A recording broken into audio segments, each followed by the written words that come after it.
Oh, this is so not fair. You have a better camera and you're much, much more photogenic than I am, so this is a terrible disadvantage.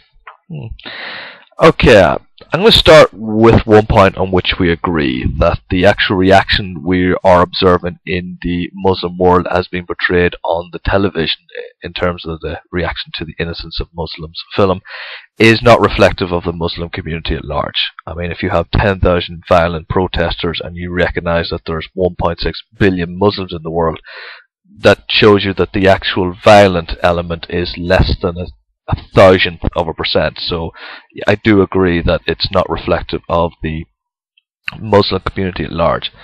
But I do want to pick up a point that you state that I don't think is true, where you imply that free speech has been used solely to attack religion, and the way you describe that as if it's non-religious people solely engaging in the critique and derogatory commentary regarding is. You're ignoring that a lot of religious people issue quite derogatory comments towards non-believers as well. And I'll give you an example. All atheists believe in evolution, which means that they don't believe in morality and think we should all act like animals. So you've neglected to include that type of commentary. But I think it's also worth mentioning that a lot of the really derogatory comments about some religious ideas come from holders of other religious ideas, and I've linked a website in the description box just to illustrate this, www.islamlies.com, and two quotes from that homepage read as follows: "Islam is a violent arm of Satanism," and "Islam is an excuse to murder, plunder, rape and abuse others." So the idea that this is about non-believers criticizing religion using free speech, that's a misnomer. It's, you have to recognize that most of this criticism is coming from holders of one set of religious beliefs issuing derogatory and abusive and offensive comments about holders of other religious beliefs. The other thing I want to mention is you create a distinction between what happens when you discuss social issues and what happens when you discuss religious issues. You talked about how when you discuss certain social issues you get a backlash. But when you discuss religious issues you also get a backlash. You only need to see the amount of criticism about the aim towards the makers of the Innocence of Muslims film. I mean, that's the backlash. You're making a video that's also part of the backlash. So I don't really think there's that much distinction between criticizing religious ideas and criticizing social ideas in terms of backlash. Matter to exist. And also another reason why I made this video was because my friend the Mad Hair, if you check out his channel, he has a video called Draw Muhammad Day, and if you're a Muslim, probably wouldn't watch it. It would be kind of disrespectful. But the point of that video was, he said in his video, well, freedom of speech includes the right to offend. Because I was kind of giving out to him about the video saying it's very disrespectful to insult the Prophet Muhammad because you're going to insult the whole entire Muslim community. And he said to me, well, sorry, but also in the video he says that freedom of speech includes the right to offend. So if freedom of speech includes the right to offend, I can't come out and give an opinion, or the Church of Jesus Christ of Latter-day Saints can't say marriage is between a man and a woman without my friend going, and a mad one. Like, I just... And there's two recurring themes I see in some bloggers who are arguing against this event. The first one seems to be along the lines of that free speech doesn't include the right to defend, except that free speech does include the right to defend. And I can give you a good example of that. In the Quran, there's very explicit instructions about what should happen to people like me as a non-believer. Yet, I'm not a hypocrite about this. I will actually defend your right to hold your religion. I'll defend your right to talk about and spread the Quran. I only wish that that same sentiment could be reciprocated. That point about free speech extending to other people, even those who would issue derogatory, insulting or abusive comments towards myself, was a point that I wanted explicitly made in the video. If you actually watch that video, I didn't insult the Prophet Muhammad in any way, shape or form. I insulted, mocked and degraded myself. It was to emphasize that this right of free speech that I'm laying claim to, applies to other people, even those who would have offensive, abusive, insulting things to say about me. And if you look in that video, the only thing that's getting mocked, degraded, is myself. I took my own image, I defaced my own image. It was not about going out of my way to abuse religion. It was about making the point that free speech grants that right, and I will grant that right to others. I don't know that point that I explicitly put into the script was lost. Is slightly disappointing to me, I have to say. Intelligent, and I just couldn't believe you couldn't see my point of view.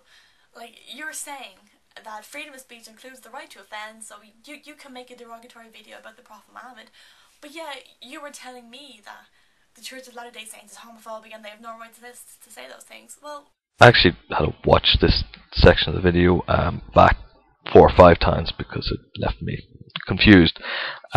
We've exchanged a hell of a lot of email correspondence. I keep it in a Word document, and that Word document is over 800 pages at this stage. Nowhere in that document have I ever actually used the word homophobic. Not once. Quite surprising, but that's neither here nor there. The bit I want to mention is that at no stage have I ever implied, intimated, suggested, or hinted in any way that another organisation should be denied their right to free speech when expressing their opinions. It hasn't happened. You can even see that from the clip I included in this video from my Draw Muhammad Day video, where I extend the right of free speech to others who might suggest, for example. It's not something I advocate, it's not something I support, it's not something I've ever implied. I can send you this Word document, you can search through it, and if you find that I have indeed implied that, I will make a video correcting that record. But you won't find it because it's not something I've ever said. It's not something I've ever implied. Now, how this discussion got started was I linked a video by a woman called Mary Danzig, and I'll include a link in the description box. Now, Mary told the story of what happened one night to her and her husband Peter.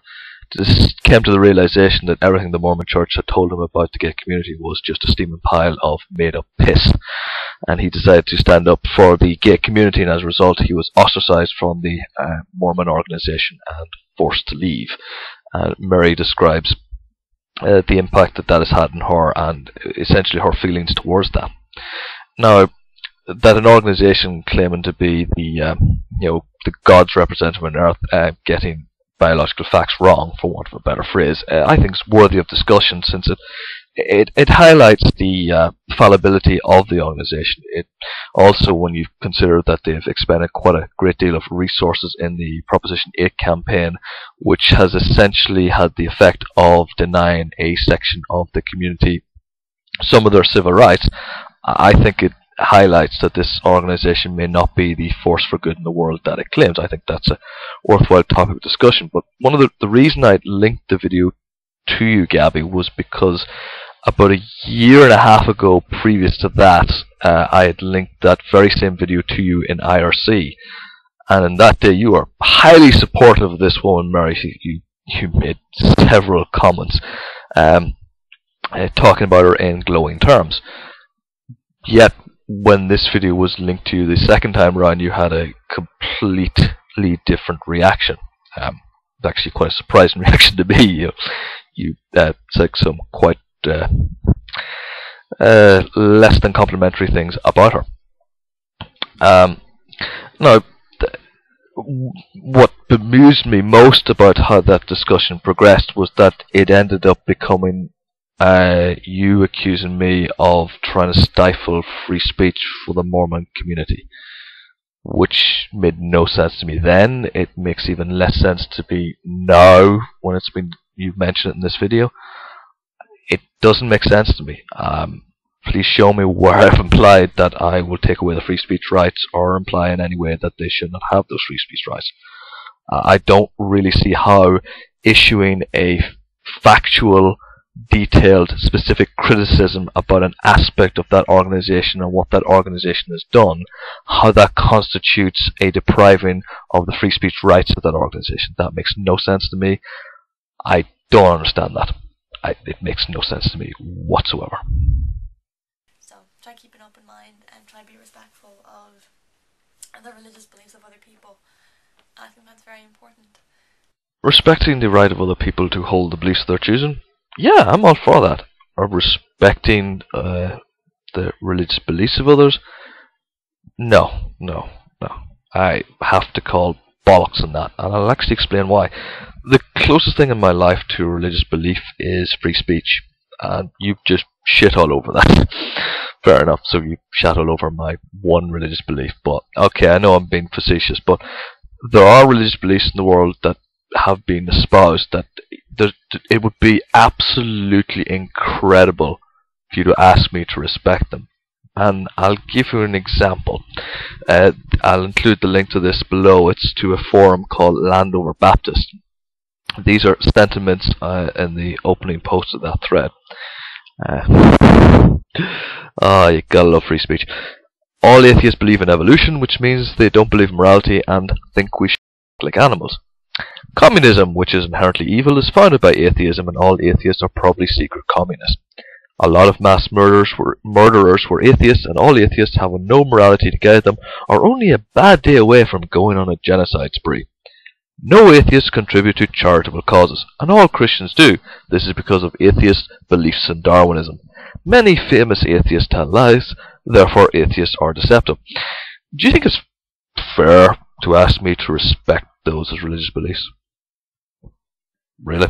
I have to respect that person's right to hold those beliefs, but the way free speech operates is that that person has the right to express those opinions, and I have the right to call those opinions out and to criticize them and to fact check them and to challenge them and to issue critiques of them and all sorts of fun stuff. But I want to end this video on something that is slightly bemusing me. In our correspondence, there we reached a point where you essentially asked that the whole Mormon subject not be brought up, and even though you've asked that, you have brought it up 2 or 3 times in our correspondence, and now it's been brought up in a public video. Is there something you want to talk about to me, Gabby? Genuinely. Something you really want to get off your chest. And you'd say you don't want to talk about it because you don't want to end up in a disagreement, but you keep bringing it up. Why is that?